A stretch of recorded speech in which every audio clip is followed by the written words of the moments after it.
Hi there, I'm Cheryl, the executive pastor at Heights Church, and I am so glad that you've joined in for our Summit Up Devo today.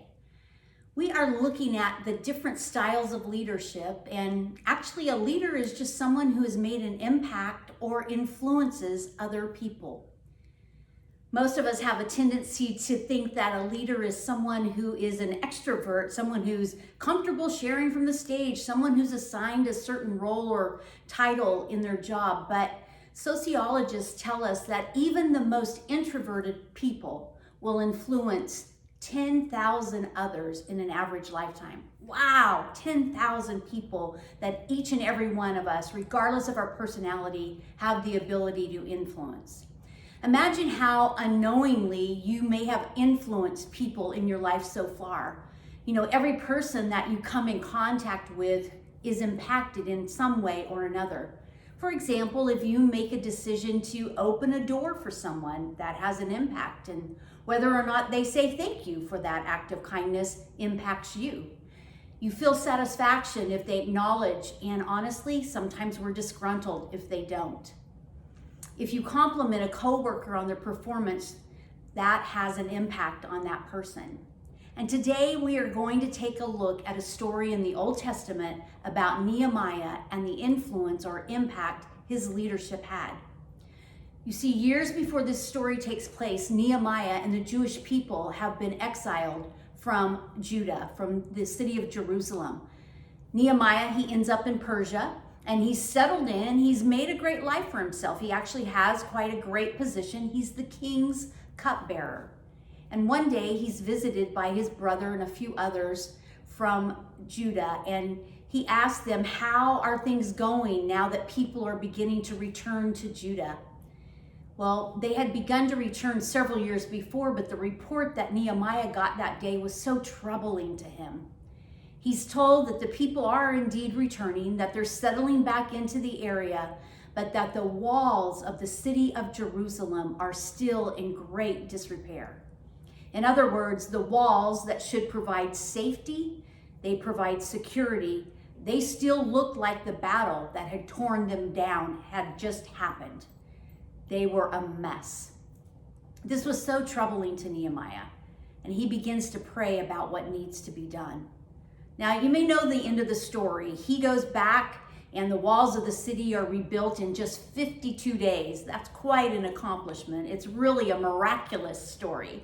But here's what I want to unpack today with you for Nehemiah and how he led. You see, he used his influence to accomplish the mission that God had given him.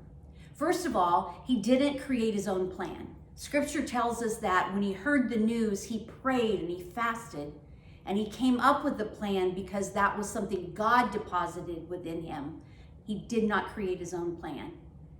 Also, he was willing to take the risk of asking the king that he served for his permission. And in that ask, he was sure to honor the king, but he asked him for permission to go back to his homeland. And he was even bold enough to ask for supplies and equipment that he would need to get the job done. You see, a leader believes in the mission that they've been given to such a degree that they are not afraid or embarrassed to invite other people into the mix of it.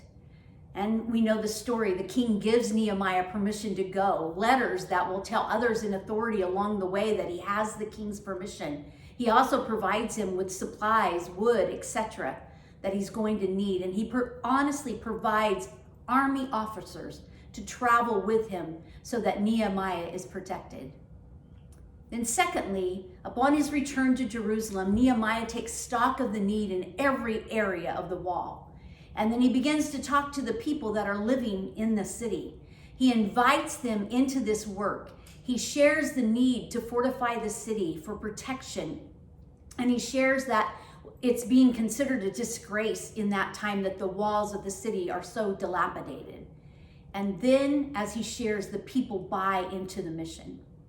Then third, Nehemiah makes sure to emphasize that this is God that will help them succeed. It's not his own strength, it's not their strength, but God will help them succeed in this mission. And fourth, when some leaders begin to mock him and the mission that he's bringing into play, He doesn't take the matter into his own hands. Oh man, how often we want to do that, right? But he expressed his anger to God about the situation. And he says, scripture says, he tells God, you decide what to do with them. And then fifth, when there is threatened by the enemies that were going to attack them, Nehemiah created a strategy to have the workers work with one hand doing the work, carrying their weapon in the other. But he prayed this prayer, we are in your hands, God. And then sixth, instead of allowing the threats from the enemies to cause the work to stop or take them off mission, he asked God to strengthen him, showing that he was reliant on God and not his own efforts. And seventh, he chooses not to get revenge, but he entrusts the justice that needs to happen to God. I hope these have been some inside secrets on how to lead well, how to influence well, and you can check out this story in the Old Testament in the book of Nehemiah. It is a fascinating story of God's provision and partnership and how one man impacted the lives of many others because he stepped into the mission God had called him to. I hope that you will read all about it. Have a great day.